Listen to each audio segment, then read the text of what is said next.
Hey friends, we are reading Where the Red Fern Grows by Wilson Rawls, and we're in chapter 19. Although the winning of the cups and the money was a big event in my life, it didn't change my hunting any. I was out after the ringtails every night. I'd been hunting the river bottoms hard for about 3 weeks. On that night, I decided to go back to the cyclone timber country. I'd barely reached the hunting ground when my dogs struck a trail. Old Dan opened up first.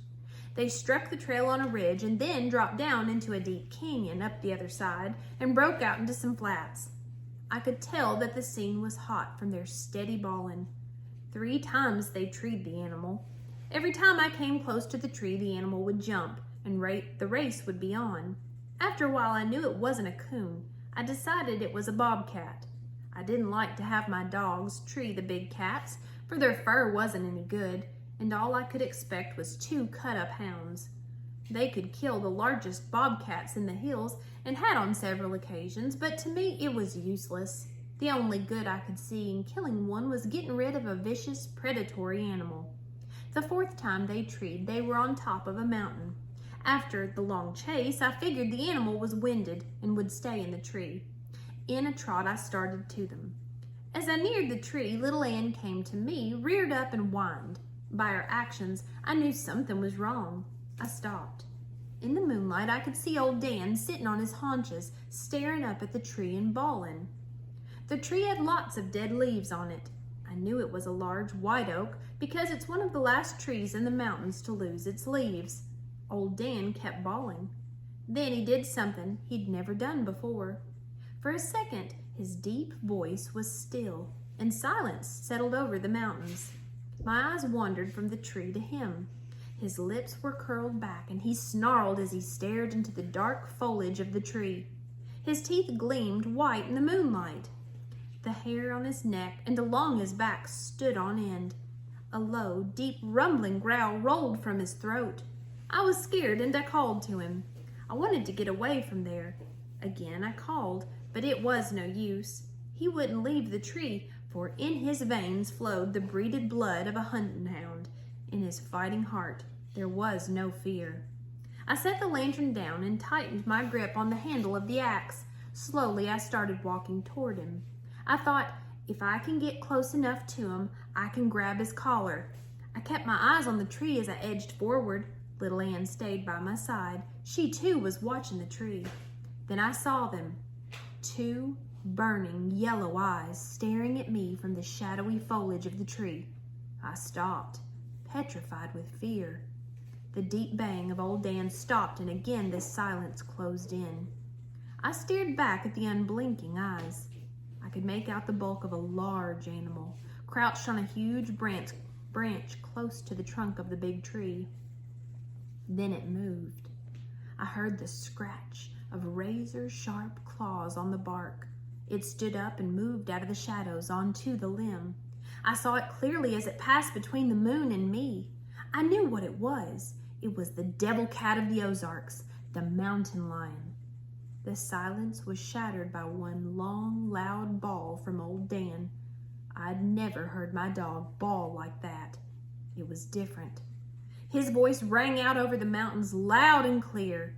The vibration of the deep tones rolled in the silence of the frosty night, on, out over the flats, down in the canyons, and died away in the rim rocks like a cry of a lost soul. Old Dan had voiced his challenge to the devil cat. There was a low cough and a deep growl from the lion. I saw him crouch. I knew he was coming. My hands felt hot and sweaty on the smooth ash handle of the axe. With a blood-curdling scream, he sprang from the tree with claws outspread and long yellow fangs bared. Old Dan didn't wait. Rearing up on his hind legs, he met the lion in the air. The heavy weight bowled him over and over. He wound up in a fallen treetop. The impact of the 2 bodies threw the lion off balance. Little Ann darted in. Her aim was true. I heard the snap of her steel-trapped jaws as they closed on his throat. With a squall of pain and rage, the big cat rolled over on his side, dragging little Ann with him. His right paw reached out and curved over her shoulder. Sinews tightened and razor-sharp claws dug inward. With a cry of pain, she loosened her hold. I saw the blood squirting from the deep wound in her shoulder. She ignored it and bored back into the fight. Old Dan, stunned for an instant from the impact of the lion's body, fought his way from the treetop. Bawling the cry of the darned, he charged back in. I went berserk and charged into the fight. There in the flinty hills of the Ozarks, I fought for the lives of my dogs. I fought with the only weapon I had, the sharp cutting blade of a double-bitted axe. Screaming like a madman with tears running down my face, I hacked and chopped at the big snarling mountain cat. Once, feeling the bite of the sharp blade, the devil cat turned on me, his yellow slitted eyes burning with hate. The long, lithe body dipped low to the ground. The shoulder muscles knotted and bulged. I tried to jump back, but my foot slipped and I dropped to my knees. I knew I was trapped. With a terrifying scream, he sprang. I never saw my dogs when they got between the lion and me, but they were there. Side by side, they rose up from the ground as one. They sailed straight into those jaws of death, their small red bodies taking the ripping, slashing claws meant for me. I screamed and charged back into the fight, swinging my axe, but I was careful not to hit one of my dogs. The battle raged on and on. Down the side of the mountain, over huckleberry bushes, fallen logs and rocks, it was a rolling, tumbling mass of fighting fury. I was in the middle of it all, falling, screaming, crying, and hacking away at every opportunity. I had cut the big cat several times. Blood showed red on the bit of the axe, but as yet I had not gotten in the fatal lick. I knew it had to be soon, for my dogs were no match against the razor-sharp claws of the long yellow fangs. The screams of the big cat and the deep bellowing voices of my dogs echoed through the mountains as if the demons of hell itself had been turned loose. Down the side of the mountain, the terrible fight went on. Down to the very bottom of the canyon, the big cat had hold of old Dan by the throat. I knew he was seeking to cut the all-important vein, the jugular. At the pitiful bawl of old Dan, little Ann, throwing caution to the wind, ran in and sank her teeth into the lion's tough neck. With her claws digging into the mountain soil, she braced herself and started pulling. The muscles in her small legs knotted and quivered. She was trying hard to pull the devil cat fangs from the throat of old Dan. In the rays of a bright Ozark moon, I could see clearly. For an instant, I saw the broad back of the big cat. I saw the knotted bulge of steel-bound muscle, the piston-like jerk of the deadly hind claws trying for the downward stroke that could disembowel a dog. Raising the axe high over my head, I brought it down with all the strength in my body. My aim was true. Behind the shoulders, in the broad muscular back, the heavy blade sank with a sickening sound. The keen edge cleaved through the tough skin. It seemed to hiss as it sliced its way through the bone and gristle. I left the axe where it was, sunk to the eye in the back of the devil cat. He loosened his hold on the throat of old Dan. With a scream of pain, he reared up on his hind legs and started pawing in the air. Little Ann dangled from his neck, still holding on. Her eyes were shut tight, and her small feet were digging and clawing at the body. Old Dan, spewing blood from a dozen wounds, leaped high in the air. His long red body sailed in between the outspread paws of the lion. I heard the snap of his powerful jaws as they closed on the throat. The big cat screamed again. Blood gurgled and sprayed. In a bright red mist, it rained out over the underbrush and rattled like sleet on the white oak leaves. In a boxer stance, he stood and clawed the air. His slitted eyes turned green with hate. He seemed to be unaware of the two hounds hanging from his body and kept staring at me. I stood in a trance and stared back at the ghastly scene. The breath of life was slowly leaving him. He was dying on his feet, but refused to go down. My axe handle stuck straight out from his back, blood gushing from the mortal wound, glistening in the moonlight. A shudder ran through his body. He tried once again to scream. Blood gurgled in his throat. It was the end of the trail for the scourge of the mountains. No more would he scream his challenge from the rim rocks to the valley below. The small, harmless calves and the young colts would be safe from his silent stalk. He fell toward me. It seemed that with his last effort, he was still trying to get at me. As his heavy body struck the ground, something exploded in my head. I knew no more. When I came to, I was sitting down. It was silent and still. A bird, disturbed by the fight, started chirping far up on the side of the mountain. A small winter breeze rustled some dead leaves in the canyon. A cold, crawling chill crept over my body. I looked over at the lion. My dogs were still glued to his lifeless body. In his dying convulsions, the axe had become dislodged from the wound. It lay there in the moonlight, covered with blood. My numb brain started working. I thought of another time the axe had been covered with blood. I didn't know why I thought of Reuben Pritchard at that time, or why I thought of these words I had often heard. There's a little good in all evil. I got to my feet and went over to my dogs. I knew I had to inspect them to see how badly they were hurt. It wasn't too hard to get little Ann to loosen her hold. I examined her body. She was cut in several places, but nothing fatal. The only bad wound she had was in her shoulder. It was 9 inches long and down to the clean white bone. She started licking it immediately. It was different with old Dan. Try as I might, he wouldn't turn loose. Maybe he could remember the night in the cave when he was a pup, how the big cat had screamed and how he had bawled back at him. I took hold of his hind legs and tried to pull him loose. It's no use. He knew that the hold he had was a deadly one and he wasn't going to let go. I tried to tell him it was all over, that the lion was dead, to turn loose as I wanted to see how badly he was hurt. He couldn't understand and wouldn't even open his eyes. He's determined to hold on until the body turned cold and stiff. With my axe handle, I pried apart his locked jaws. Holding on to his collar, I let him off to one side. I couldn't turn him loose, as I knew if I did, he would go back to the lion. With one hand, I started examining him. I ran my finger through the short red hair. I could feel the quivering muscles and the hot, sweaty skin. He was a bloody mess. His long, velvety ears were shredded. His entire body was a mass of deep, raw, red wounds. On both sides of his rib cage, the sharp claws had laid the flesh open to the bone. His friendly old face was pitiful to see. A razor-sharp claw had ripped down at one angle across his right eye. It was swollen shut. I wondered if you'd ever see from that eye again. Blood dripped from his wounds and fell on the white oak leaves. I saw he was bleeding to death. With tears running down my cheeks, I did the only thing a hunter could do. I raked the leaves away and let his blood drip on the black mountain soil. Mixing it with the mud, I worked it into his wounds to stop the flow of blood. With my axe in one hand and holding on to his collar with the other, we climbed out of the canyon. I knew if I could get him far enough away from the lion, he wouldn't go back. On reaching the top, I saw the yellow glow of my lantern. I turned old Dan loose and walked over to pick it up. Not knowing exactly where I was, I looked down out into the mountains to get my bearings. Beyond the foothills and fields, I could see the long, white, crooked line of stream marking the river's course. Following the snake-like pattern with my eyes, in no time I knew exactly where I was, for I knew every bend in the river. Anxious to get home so I could take care of my dogs, I turned to call them.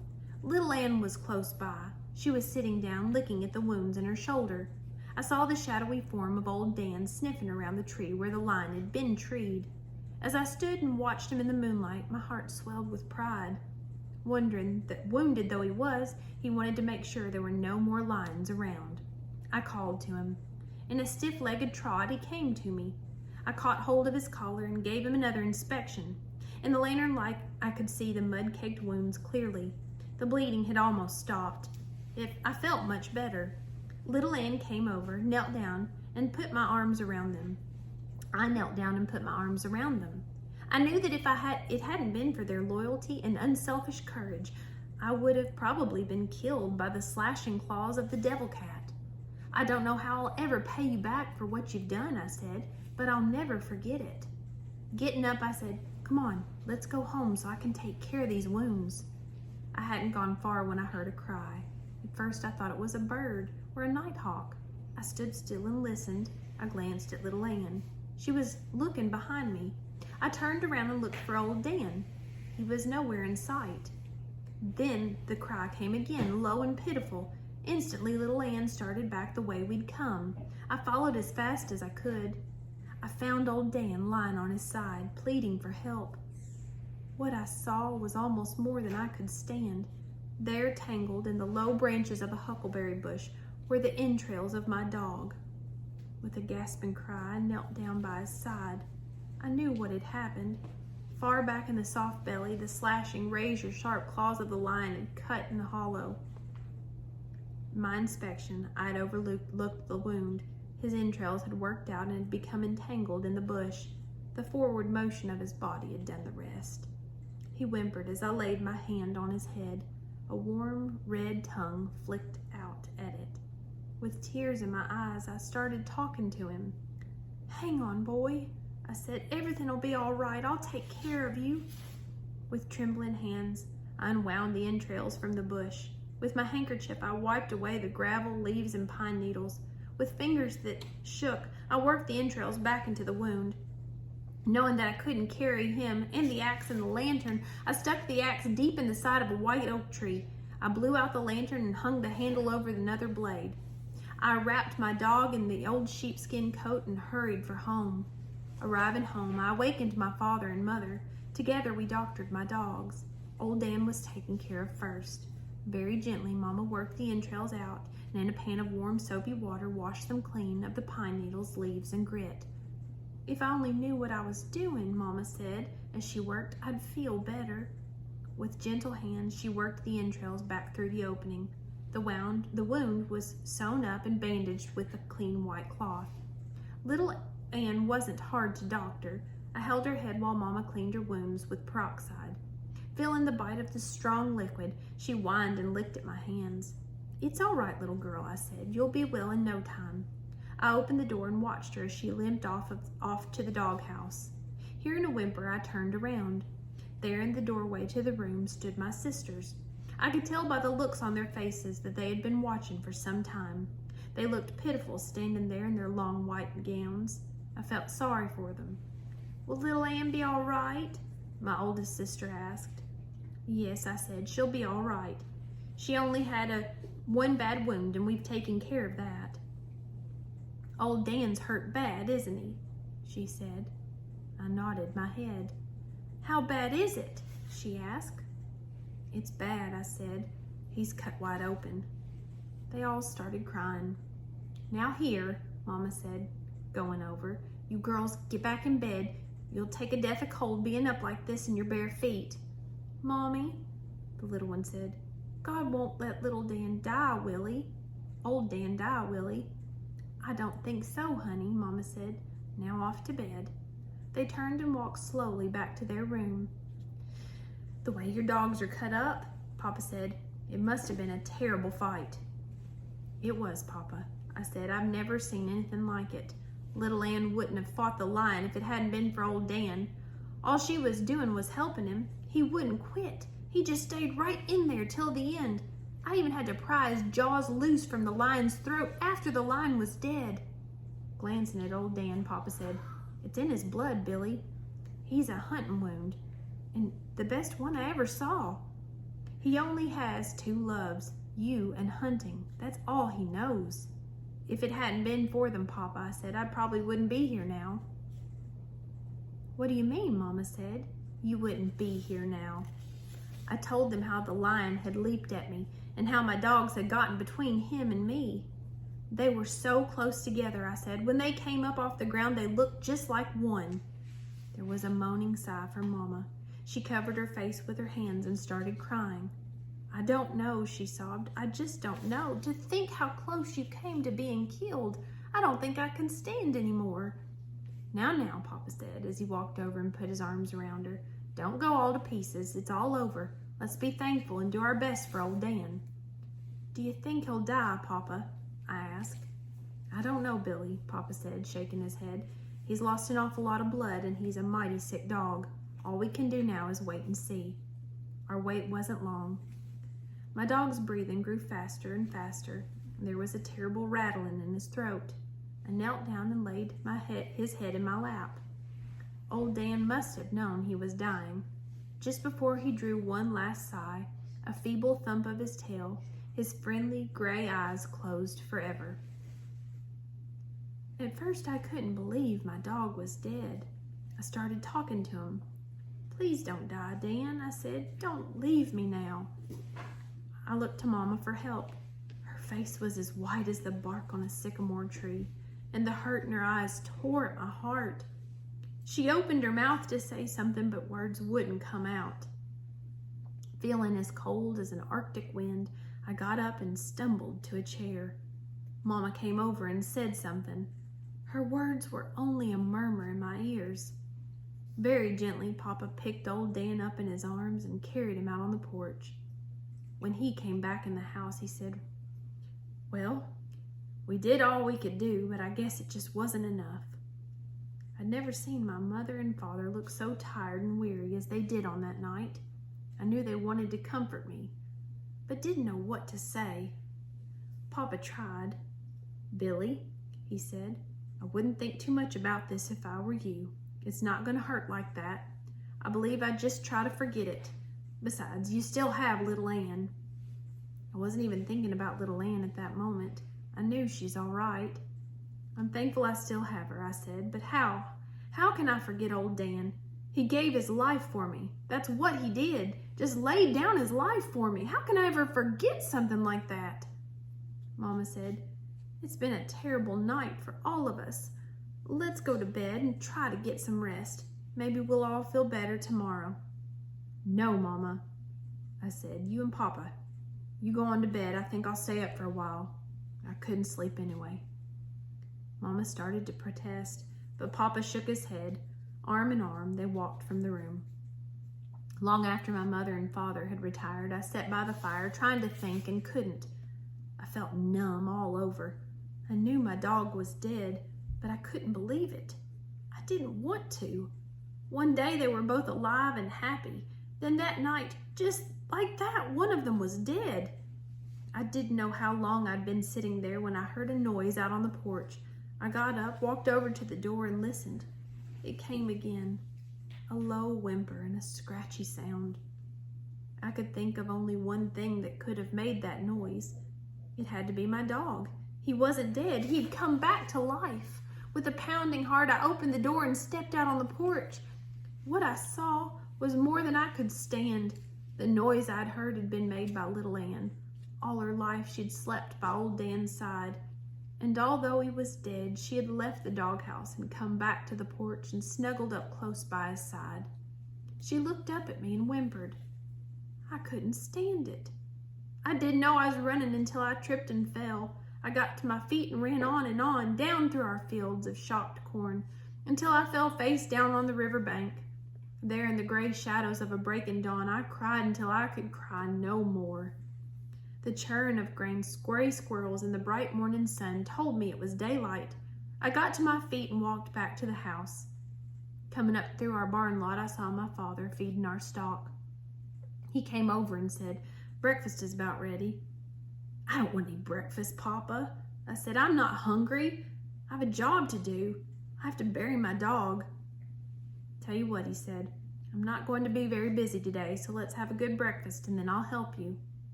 No, Papa," I said. "I'll take care of it. You can go and eat breakfast. Tell Mama I'm not hungry." I saw a hurt look in my father's eyes. Shaking his head, he turned and walked away. From rough pine slabs, I made a box for my dog. It was a crude box, but it was the best I could do. With strips of burlap and corn shucks, I padded the inside. Up on the hillside, at the foot of a beautiful red oak tree, I dug his grave. There where the wild mountain flowers would grow in the spring, I laid him away.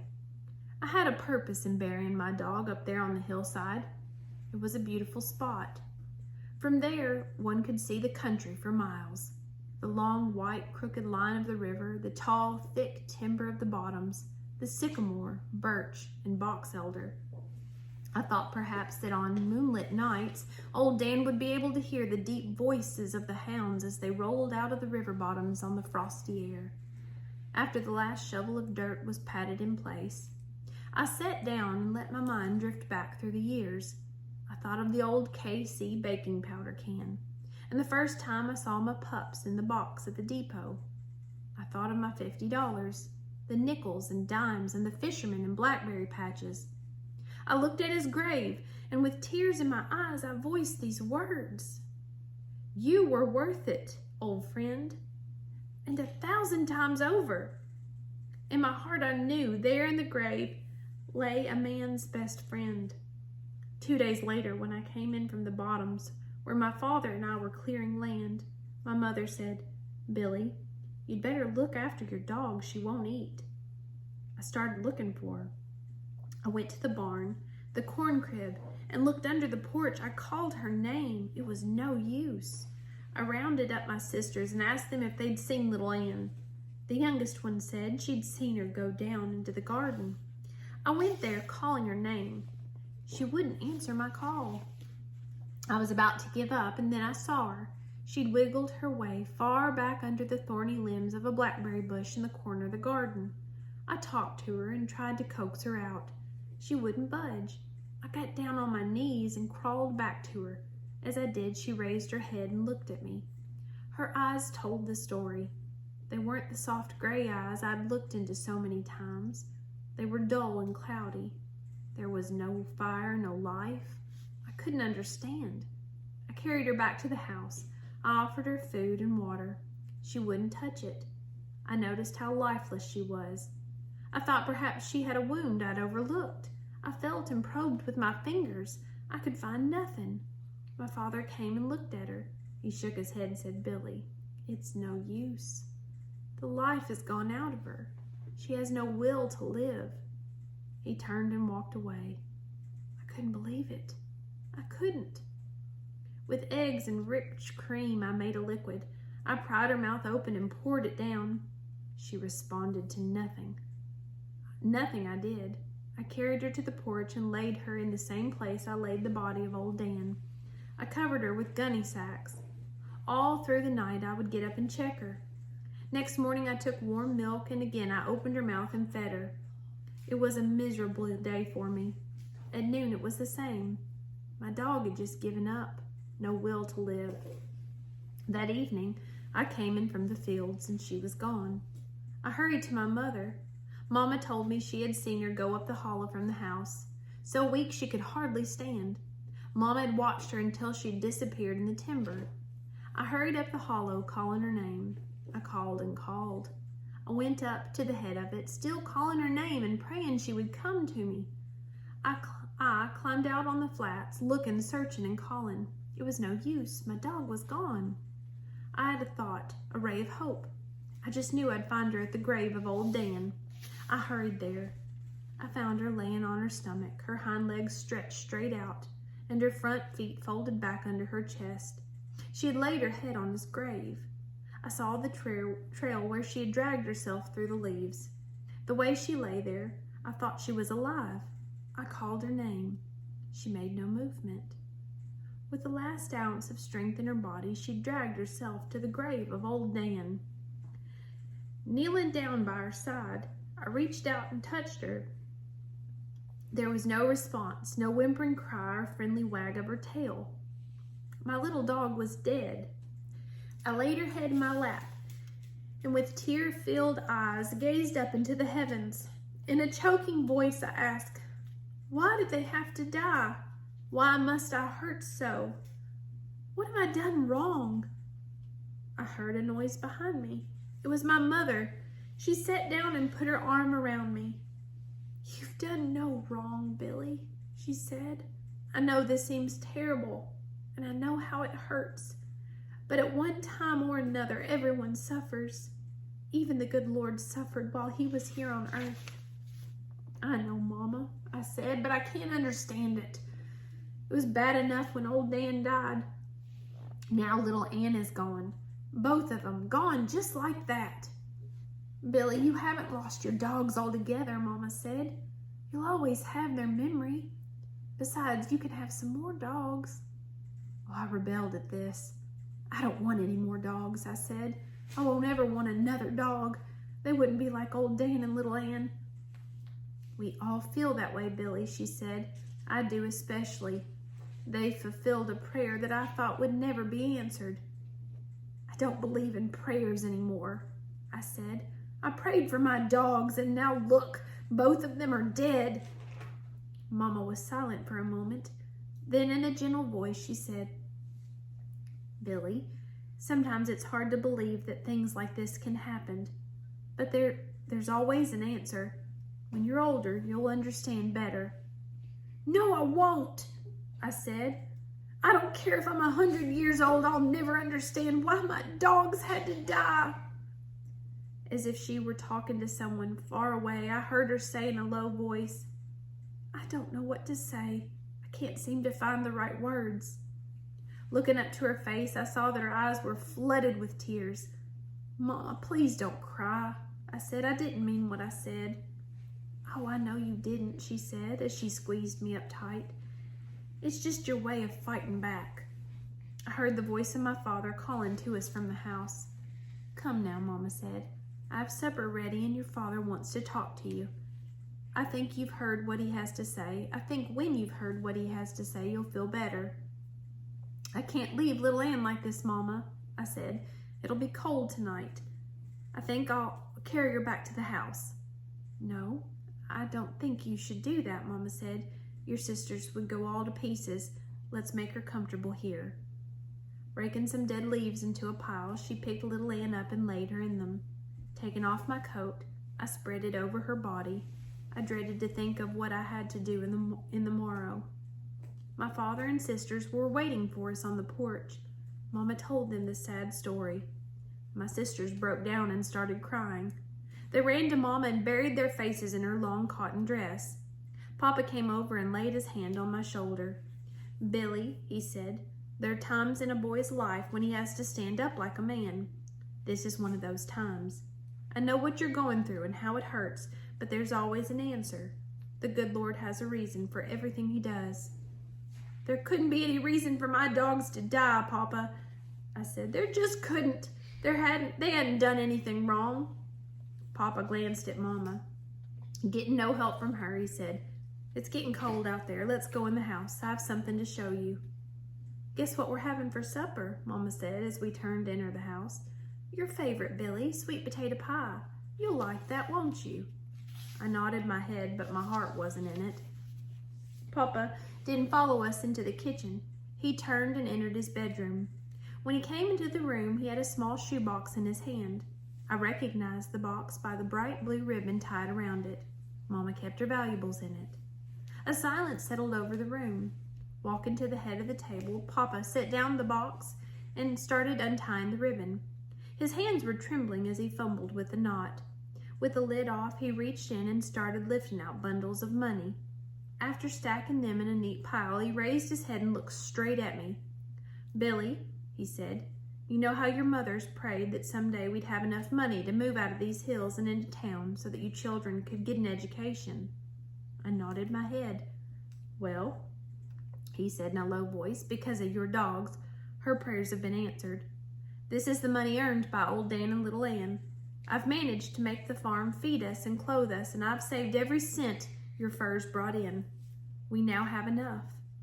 "Isn't it wonderful?" Mama said. "It's just like a miracle." "I think it is a miracle," Papa said. "Remember, Billy said a prayer when he asked for his pups, and then there were your prayers. Billy got his pups. Through those dogs, your prayers were answered. Yes, I'm sure it is a miracle." "If he gave them to me, then why did he take them away?" I asked. "I think there's an answer for that too," Papa said. "You see, Billy, your mother and I decided not to separate you from your dogs. We knew how much you loved them. We decided that when we moved to town, we'd leave you here with your grandpa for a while. He needed help anyway, but I guess the good Lord didn't want that to happen. He doesn't like to see families split up. That's why they were taken away." I knew my father was a firm believer in fate. To him, everything that happened was the will of God, and in his Bible he could always find the answers. Papa could see that this talk had very little effect on me. With a sorrowful look on his face, he sat down and said, "Now let us give thanks for our food and for all the wonderful things God has done for us. I'll say a special prayer and ask him to help Billy." I barely heard what Papa had to say.